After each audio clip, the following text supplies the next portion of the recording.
جو آنے والے دنوں میں جو پاکستان کو جس دلدل میں پھنسا ہوا ہے جو نکال سکتے ہیں، اور وہ آپ سب آج جو پاکستان کے وکلا ہیں. تو میں سب سے پہلے 3-4 فیزز میں بات کروں گا. پہلی چیز کہ جو پاکستان کا آج کرائسس ہے، اگر آپ کسی اکانومسٹ سے پوچھ لیں، کسی جو پولیٹیکل اکانومی سمجھتا ہے اس سے پوچھ لیں، اس ملک کی تاریخ میں اتنا بڑا کرائسس نہیں آیا جو آج آ چکا ہے. اور یہ کرائسس مینوفیکچر کیا گیا ہے، یہ نیچرل کرائسس نہیں ہے. یہ ایک آدمی نے فیصلہ کیا رجیم چینج کرنے کا، سازش کی، اور بھی لوگ ہوں گے اس کے سامنے، لیکن ایک آدمی کے فیصلے کی وجہ سے یہ گورنمنٹ گرائی گئی اور یہ کرائسس شروع کیا گیا اور آج ادھر پہنچ گیا ہے جدھر میں صرف آپ کو بتاتا ہوں کہ ہم آج کدھر پھنسے ہوئے ہیں. آج یہ جو اقتدار میں بیٹھے ہوئے ہیں یہ سب فیل ہو چکے ہیں، کیونکہ اس وقت ان کے پاس کوئی حل نہیں رہ گیا کہ معیشت کو ٹھیک کیسے کرنا ہے. سب نے امید لگائی ہوئی ہے کہ کسی طرح کہیں سعودی عربیہ سے پیسے مل جائیں، یا ہمیں کوئی چائنا پیسے دے دے، یا ہم سیلاب کو بیچیں اور کسی طرح سیلاب سے پیسہ لے لیں. سارے بھاگے گئے کلائمیٹ چینج کی کانفرنس جنیوا میں، اور کوشش سب نے کی کہ کسی طرح وہ ہم کہیں جی ہم کلائمیٹ میں متاثر ہیں، آپ پیسے دے دیں. کوئی پیسے دینے کے لیے تیار نہیں ہے. سعودی عربیہ نے سٹیٹمنٹ دے دی ہے کہ اب ہم وہ ویسے پیسے نہیں دیں گے جو ہم پہلے دیتے تھے، ہم کنڈیشنز کر کے پیسے دیں گے، یعنی اگر آپ اپنے ملک میں یہ کریں گے تو پیسہ آئے گا. تو سارے جتنے 8 مہینے میں دنیا کے چکر لگا لیے ہیں، کبھی اتنے میں نے 3.5 سال میں اتنے دورے نہیں کیے جتنے شہباز شریف نے یہ 8-9 مہینے میں کر لیے ہیں. اور بلاول زرداری تو کبھی پاکستان میں ملتا ہی نہیں ہے، وہ سارا وقت دنیا کے چکر لگا رہا ہے، کوئی پیسے نہیں دے رہا. سو میں جو آپ سے آج بات کرنا چاہتا ہوں، پاکستان کدھر پھنس گیا. ہم ان لوگوں کے ہاتھ میں پھنس گئے ہیں جو 30 سال سے پاکستان میں اقتدار میں ہیں، اور ان کے 30 سالوں کے اقتدار میں پہلے ہندوستان آگے گیا پاکستان سے، پھر بنگلہ دیش آگے نکل گیا پاکستان سے. آپ سب کو پتا ہونا چاہیے کہ ڈاکٹر عشرت حسین اپنی کتاب میں لکھتے ہیں کہ 90 کی دہائی تک پاکستان کے سارے اکنامک انڈیکیٹر سارے بر صغیر میں سب سے آگے تھے. جب سے یہ 2 خاندان آئے ہیں، ان کی دولت میں مسلسل اضافہ ہوتا گیا. یہ پاکستان کے امیر ترین خاندان بن گئے ہیں اور ان کا پیسہ باہر پڑا ہے. لیکن پاکستان آہستہ آہستہ ڈوبتا گرتا آج ادھر پہنچ گیا ہے کہ ہمارے پاس اس ملک کی تاریخ کے سب سے کم ریزروز رہ گئے ہیں. ہم ادھر کھڑے ہیں جدھر آج دنیا پریڈکٹ کر رہی ہے کہ پاکستان میں سری لنکا کا سچویشن آنے لگا ہے. ہمارے آج وہ حال ہے، آج بزنس کمیونٹی سے پوچھیں کہ آج پاکستان کدھر کھڑا ہے. اس ملک کی تاریخ میں کوئی تصور نہیں کر سکتا تھا کہ ہم اتنا نیچے جا سکتے ہیں. آج ہمارے پاس ایل سیز کھولنے کے پیسے نہیں ہیں، اور خوف یہ ہے کہ جس طرح سری لنکا میں آخر میں تیل کے لیے پیسے نہیں بچیں گے جب تک کہ کوئی پیسہ نہ دے. اور پیسہ کس نے اب دینا ہے؟ کوئی باہر سے پیسہ دینے کے لیے تیار نہیں ہے. ہمارے پاس کوئی اب کمرشل بینک پاکستان کو لینڈ کرنے کے لیے نہیں تیار، کیونکہ پاکستان کا جو ڈیفالٹ رسک ریشو ہے وہ 5% تھا جب اپریل میں، آج وہ تقریباً 90% پہنچ گیا. یعنی لوگوں کو اب کوئی اعتماد نہیں کہ پاکستان کو اگر پیسے دے وہ واپس کرے گا. اور آئی ایم ایف اب پیسے تب دے گا جب ہم ان کی شرائط مانیں. ان کی شرائط اب یہ ہیں کہ ہر چیز اب مہنگی ہونے لگی ہے. اگر ہم شرائط مانتے ہیں تو اگر آج 50 سال میں سب سے زیادہ مہنگائی ہے تو ان کی شرائط مانگیں گے تو یہ مزید اور مہنگائی 50% اور بڑھ جائے گی. ہر چیز مہنگی ہوگی کیونکہ روپیہ گرے گا، اور جب روپیہ گرے گا تیل مہنگا، ڈیزل پٹرول کی قیمتوں میں، بجلی کی قیمتوں میں مزید اضافہ. اور اس کے علاوہ جو بھی ہم سمجھتے ہیں کہ جو بزنسز جو انٹرسٹ ریٹ ہے وہ سکویز ہوتی جائیں گی, بے روزگاری بڑھ رہی ہے, فیکٹریاں بند ہو رہی ہیں. سو اس لیے جدھر آج ہم کھڑے ہیں, میں اب آپ سب کے سامنے کہنا چاہتا ہوں کہ صرف ایک طریقہ ہے نکلنے کا, اور باقی چیزیں آپ کئی کر سکتے ہیں, لیکن سب سے پہلے ایک طریقہ ہے, اور اس میں آپ سب کی اس ملک کو اب مدد ہے, اور وہ ہے rule of law. Rule of law کا مطلب یہ ہے کہ ایک ملک کے اندر جو انصاف کا نظام ہے اس کے اوپر لوگوں کو اعتماد ہو. اس ملک میں کمزور اور طاقتور کے لیے ایک ہی قانون ہو. اس کو رول آف لا کہتے ہیں. میرے نبی صلی اللہ علیہ وسلم نے مدینہ کی ریاست میں, اور یاد رکھے ہمیں حکم ہے اللہ کا کہ ان کی سنت پہ چلو, ان کی زندگی سے سیکھو. کیوں اللہ نے حکم کیا تھا؟ کہ ان سے بڑا کوئی کامیاب انسان آیا ہی نہیں ہے اس دنیا میں, نہ آ سکتا ہے.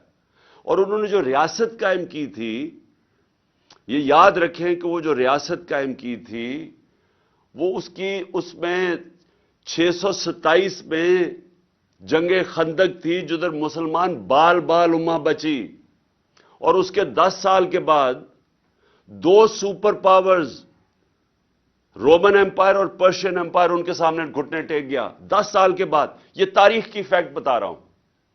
تو انہوں نے چینج کیا تھا. ان لوگوں کی جن کی حیثیت نہیں تھی ان کو ورلڈ لیڈرز بنا دیا تھا, دنیا کی امامت کی تھی, اور یہ تاریخ میں ہے. سب سے عظیم سیویلائزیشن بنا تھا, ہر سائنسز میں انہوں نے لیڈ کیا تھا. تو انہوں نے جو سب سے پہلے مدینہ کی ریاست میں چیز قائم کی تھی, رول آف لا, انصاف قائم کیا تھا, عدل اور انصاف, کہ میری بیٹی بھی اگر چوری کرے تو اس کو سزا ملے گی. تمہارے سے پہلے قومیں تباہ ہوئی جو طاقتور کے لیے ایک قانون اور کمزور کے لیے دوسرا. یہ ہے میرے پاکستان کے وکیلوں, یہ ہے پاکستان کا سب سے بڑا مسئلہ. اس کے ساتھ جڑی ہوئی ہے معیشت. پہلے انصاف آتا ہے, پھر خوشحالی آتی ہے. پاکستان یہاں اس لیے نہیں گرا کہ ہمارے پاس وسائل کی کمی ہے یا انصاف کی کمی ہے. آپ کے سامنے ہے جو ہو رہا ہے پاکستان میں, کہ نامور ڈاکوؤں کو, جن کے اوپر ہمارے دور میں نہیں, پرانے کیسز تھے, اربوں روپے کے کیسز تھے, ان کو پہلے اوپر سازش کے تحت بٹھایا گیا اور انہوں نے اپنی ساری چوریاں معاف کر لی. مجھے بتائیں دنیا میں مجھے کوئی ایک, اور مجھے اللہ نے موقع دیا کرکٹ کے ذریعے 20-25 سال ساری دنیا میں نے دیکھی ہے, برطانیہ میں کرکٹ کھیلا, ان کا سسٹم دیکھا.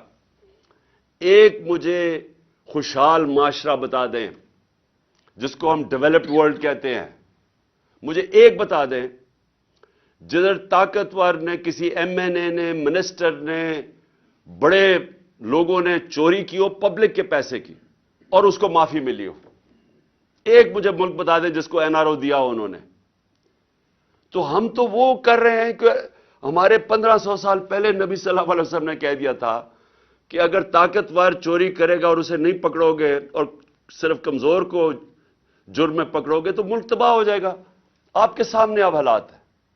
انہوں نے جو ملک, اور آپ اکنامک سروے آف پاکستان دیکھ لیں, جو سب سے تیزی سے ترقی کر رہا تھا اپنی 17 سال کے بعد, تیسرے سال 5.7% گروتھ ریٹ اور چوتھے سال 6% گروتھ ریٹ, انڈسٹری گرو کر رہی تھی, ایکسپورٹس گرو کر رہی تھی, ہماری زراعت گرو کر رہی تھی 4.5%. 17 سال کے بعد ٹیکس کلیکشن میکسیمم تھی, سروسز انڈسٹریز گرو کر رہی تھی. اس کو کیسے ہوا کہ اس کو آج آ کے یہاں پاکستان کھڑا ہو گیا؟ اور یہ اس کی وجہ یہ ہے کہ کبھی بھی ملک میں وہ لوگ جو ایک ملک کے ادارے تباہ کرتے ہیں وہ آج تک کبھی ادارے ٹھیک نہیں کر سکے.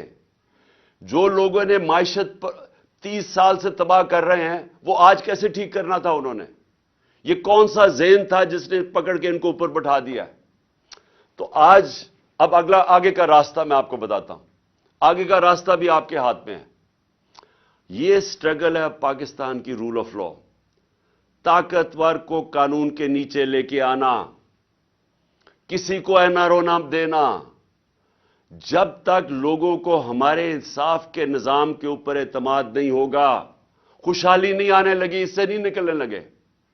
اور میں آج آپ کو کہوں کیونکہ میں سب سے بہتر بیرون ملک پاکستانی کو جانتا ہوں، سب سے زیادہ انہوں نے میری مدد کرکٹ کے زمانے سے ان کو جانتا ہوں، اس کے بعد جب شوکت خان اب بنائے تو انہوں نے سب سے زیادہ مدد کی، نمل یونیورسٹی تو انہوں نے مدد کی، ابھی سیلاب کے لیے پیسے اکٹھے کیے تو آدھا پیسہ ادھر سے آیا، آدھا اس لیے نہیں آ سکا کیونکہ سسٹم نہیں تھا ہمارے پاس وہ پیسے ریپیٹریٹ کرنے کا، نہیں تو اس سے بھی زیادہ آنا تھا۔ اور آج سب سے جو ہمارے زمانے میں جو چیز، ایک تو ایکسپورٹس ہم نے بڑھائی، دوسری ریمیٹنسز، ہمارے زمانے میں ریکارڈ ریمیٹنسز آئی ہیں۔ جب ہم 2018 میں آئے تھے تو 19 ارب ڈالر ریمیٹنسز تھی، ہم جب گئے ہیں 3.5 سال کے بعد تو 21 ارب ڈالر کی ریمیٹنسز تھی اور بڑھ رہی تھی۔ تو یہ جو آپ کا اثاثہ، یہ یاد رکھیں، اب کوئی اس ملک کو نہیں نکالے گا اس دلدل میں سے سوائے بیرون ملک پاکستانی۔ یہ اگر ہم نے اس سے نکلنا ہے، اب یہ جو بھی آپ کو کوئی کہہ رہا ہے نا دنیا کا بہترین اکانومسٹ لے آئیں، وہ مجھے سمجھائے کہ ہمارا جو ڈالر گیپ ہے وہ کیسے پورا ہوگا۔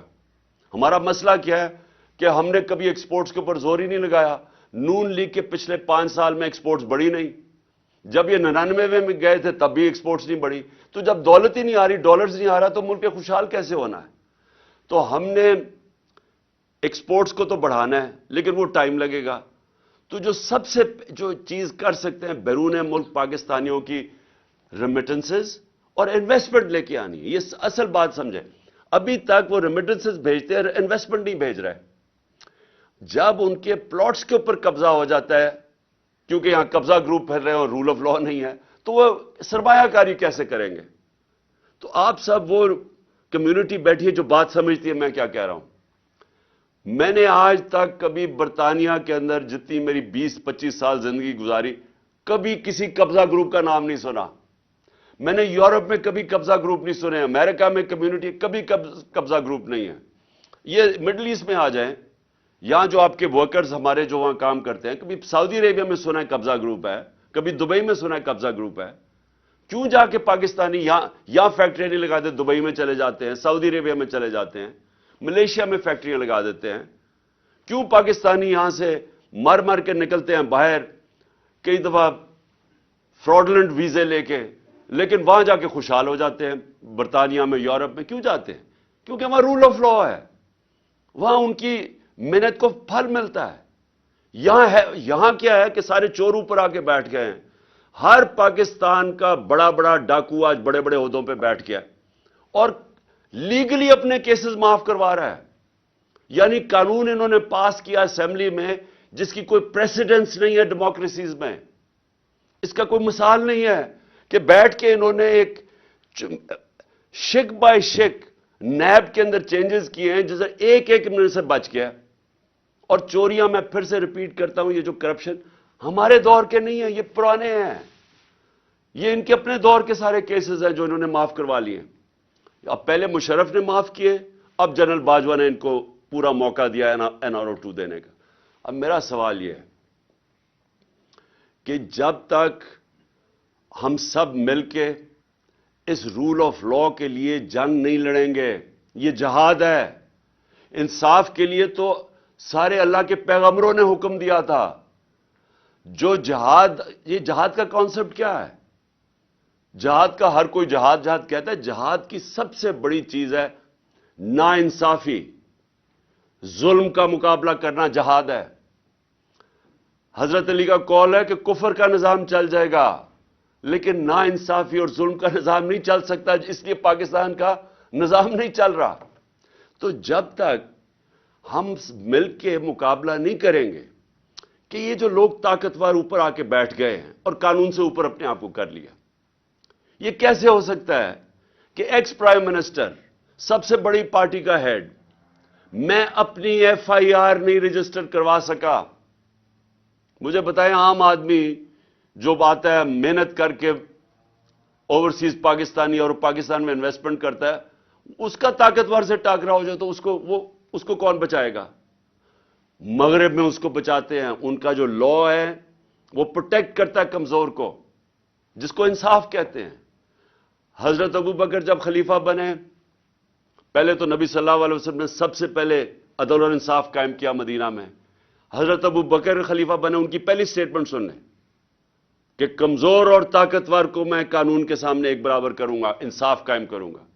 حضرت عمر خلیفہ بنے, سب سے پہلے انہوں نے کہا کہ میں انصاف قائم کروں گا. حضرت علی کی پہلی سٹیٹمنٹ پڑھ لیں, انصاف قائم کروں گا. بڑی دیر کے بعد عمر بن عبد العزیز آئے, اس کے کئی سالوں کے بعد انہوں نے سب سے پہلے انصاف قائم کیا. دیکھیں انصاف کا جو نظام ہوتا ہے, جس طرح نیلسن منڈیلا نے کہا کہ اگر آپ نے غربت کم کرنی ہے تو انصاف قائم کرو.